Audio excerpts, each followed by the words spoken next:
Hi everyone, it's me again, Kuya Daniel. I would like to share something to you na nangyari before. Siguro mga 2016 to nangyari.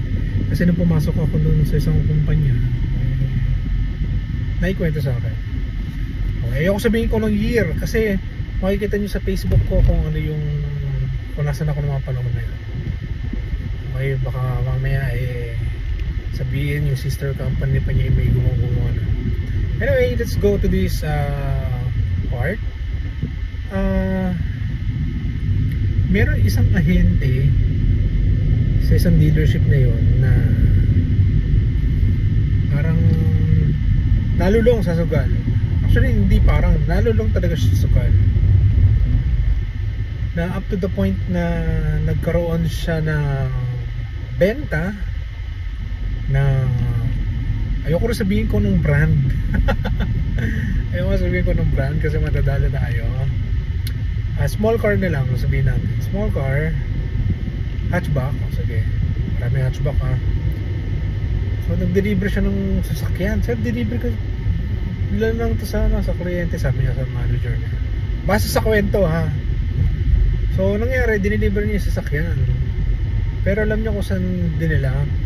Hindi ko na rin sasabihin kung anong casino yun.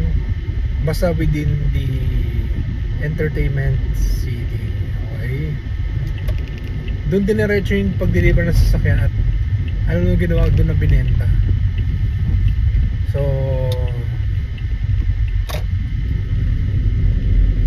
nung nalaman ng management yun, kasi nga nagpa-deliver ako ng sasakyan eh, bakit hindi nakadarating sa akin yung sasakyan? Ayun, ba't hindi nakadarating sa akin yung sasakyan? I-order ako.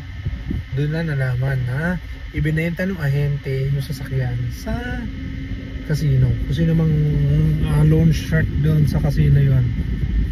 So nangyari, natanggal yung ahente, natanggal din yung manager. Yun ang pagkakarinig ko. So hanggat maaari, kung within Metro Manila kayo at bibili lang din naman kayo sasakyan within Metro Manila, huwag na kayo magpa-deliver, kunin nyo na, diba? Unless corporate kayo, madami magdi-deliver ng sasakyan na ganyan. Pero kung individual kayo, baka madali kayo. Individual kasi yung nangyari na yun eh. So huwag na kayo magpa-deliver, okay? Tagal ang booking, isang oras na. So anyway, ingat po tayong lahat, bye.